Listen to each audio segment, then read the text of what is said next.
ख्रिस्त में प्यारे भाइयों और बहनों, आज माता कलीसिया साधारण काल के 12वें सप्ताह में प्रवेश कर रही है और आज प्रभु यीशु हम सभी को विश्वास में दृढ़ बनने के लिए आमंत्रित करते हैं।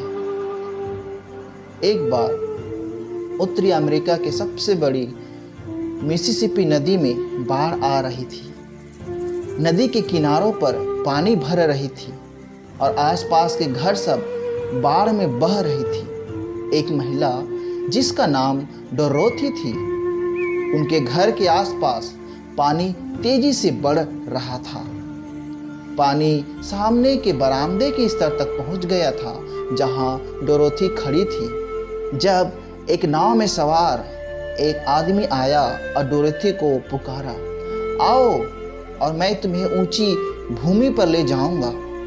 डोरोथी ने उत्तर दिया, नहीं, यीशु जिसने समुद्र के तूफान को शांत किया वह मुझे बाढ़ के पानी से बचाएगा। नदी दूसरी मंजिल की खिड़कियों की ओर बढ़ती रही और डोरोथी ने बाहर देखी कि एक पावर बोट उनको बचाने के लिए आ रही है। पावर बोट में सवार व्यक्तियों ने डोरोथी को पुकारा, आओ और मैं तुम्हें ऊंचे स्थान पर ले चलूंगा। डोरोथी ने उत्तर दिया, नहीं, मेरा यीशु मुझे बचाएगा। नदी अब घर की छत तक पहुंच गई थी। डोरोथी घर के शीर्ष पर बैठ गई और उसके पैरों में पानी घूम रहा था। उसने देखी कि एक हेलीकॉप्टर ऊपर से उड़ रहा है और अंदर के लोग उन्हें चिल्ला रहे थे, रस्सी पकड़ो और अंदर चढ़ो और हम तुम्हें ऊंचे स्थान पर ले जाएंगे। डोरोथी ने उत्तर दिया, नहीं, यीशु मुझे बचाएगा। नदी का बढ़ना जारी रहा। अंत में बाढ़ के पानी ने घर को घेर लिया और डोरोथी डूब गई। दूसरे दिन वह स्वर्ग में खड़ी थी और जानती थी कि वह यीशु के सामने खड़ी थी। गुस्से में उसने यीशु से पूछा, मुझे तुम पर भरोसा था, तुमने मुझे क्यों छोड़ दिया? तभी उसे यीशु ने उत्तर दिया, तुम मुझसे क्या चाहती हो?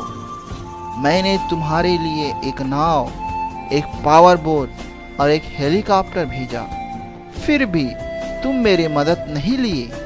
ख्रिस्त में प्यारे भाई बहन, आज का सुसमाचार हमें बताता है कि हम यीशु की शक्ति पर भरोसा करते हुए और शिष्यों की तरह उसकी मदद के लिए तत्परता से कार्य करना है। पहले पाठ में परमेश्वर पहली बार अय्यूब को संबोधित करता है। परमेश्वर के अधिकार को चुनौती देने की उसके अधिकार पर सवाल उठाता है और अय्यूब को सृष्टि के रहस्य की गहराई में ले जाता है।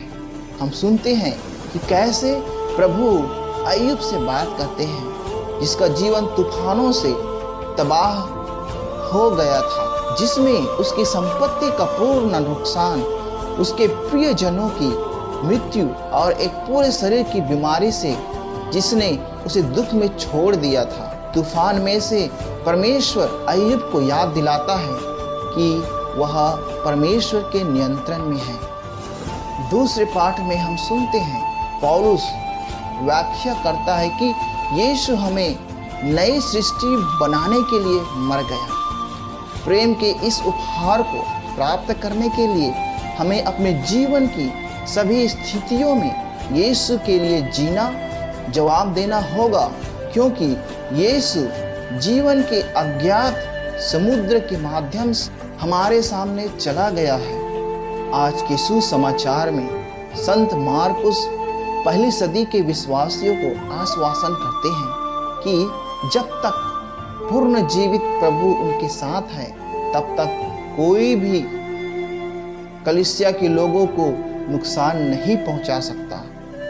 वह वर्णन करता है कि कैसे एक आज्ञाकारी शब्द के द्वारा यीशु ने गलीलियों के सागर पर एक तूफान को शांत किया, समुद्र को उसके प्राकृतिक क्रम में लौटा दिया और शिष्यों को डूबने से बचाया।